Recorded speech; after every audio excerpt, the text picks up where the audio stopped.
Jammu and Kashmir is passing through a very difficult phase from all accounts. If you see, the security situation is a cause of concern. Every day there are encounters in which people are being killed.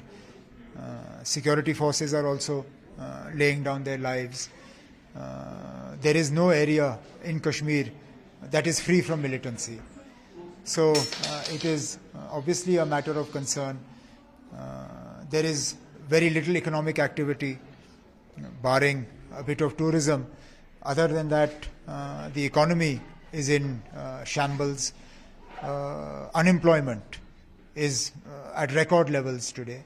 J&K has perhaps the highest or the second highest levels of unemployment in the entire country. So, I've just finished a series of meetings with my Youth National Conference colleagues, and all of them have the same feedback, that the youngsters, particularly in Kashmir, are deeply distressed today. Every time during elections, we are facing different tactics. Last time, you got an ED notes. Now, for last few days, debates on meat, halal meat, hijab. Even yesterday in the Baramulla, one school belonged with the army. They also issued the notes about the Sabha after they revoked the order. These such type of orders effects on our It has an impact on psyche everywhere. Religious freedom is one of the hallmarks of a democracy, and India rightly claims to be the largest democracy in the world. We are a large democracy, but a democracy cannot just be in word. A democracy must be in deeds also. Freedom to practice one's religion is one of the hallmarks of a vibrant democracy. And therefore, these sort of steps that are taken to impinge on religious freedom, what one wears, how one prays, how one eats, how is that anybody else's business? How I choose to pray is my business. It's between me and my God. What I choose to wear is between me and my God. How I choose to eat is between me and my God.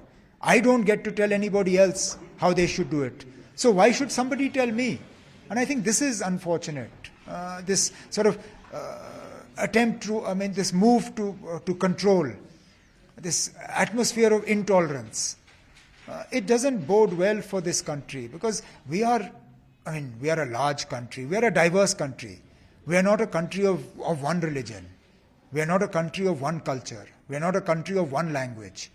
We are, what makes the idea of India is its diversity. And we sell this democracy in the rest of the world when we go and talk. When our leaders go and talk in the United Nations, when they go and talk to international leaders, they talk about India's diversity. Do you think the whole country is facing a mess now? They are trying to create the atmosphere in Valley now. It is in shape of hijab roll last time in Bangalore, Karnataka. Hijab roll got a huge high. No, I have a feeling that this was a bit of over-enthusiasm on the part of the local school. In a place like Jammu and Kashmir, something like this will never work. You can't force You can't force people to adopt hijab, and you can't force people not to. If you remember some years ago, when an attempt was made by militant outfits to force women how to dress, there was a huge backlash from the local population. Women in J&K who adopt hijab adopt it of their own choice, not because they're being forced to. And the same way, you can't force somebody not to. You have to give them the freedom. What religion to follow and how much of that religion to follow has to be an individual choice. It cannot be dictated by the government. Now, as you said just minutes ago, that every election is a challenge for you people.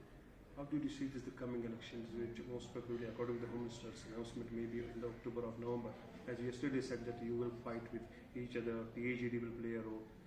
What's your overall opinion about this? No, I don't want to speculate about the timing of the elections. The timing of the elections will be determined by the Election Commission in consultation with Government of India. I simply believe that in order to safeguard J&K and in order to sort of stop some of the dangerous trends that have developed in J&K, particularly after 5th August 2019, it's important that forces like the PAGD put up a united front. That is purely my individual opinion. I am not an office bearer of the PAGD, and therefore it is not my decision to make. But certainly, as an office bearer of the National Conference, it is an opinion I have, and it's an opinion that, if asked, I will share. BJP is everywhere trying their level best to make the atmosphere for them in a proper way, and also claiming that next CM will be from the BJP. So how you people will appear, whether it's from NC or BJP? Nobody can predict who the next CM will be. Nobody. I think it would be foolish for any political party to predict how people will vote. And if there's one thing I've learnt in my years in politics, voters hate to be taken for granted.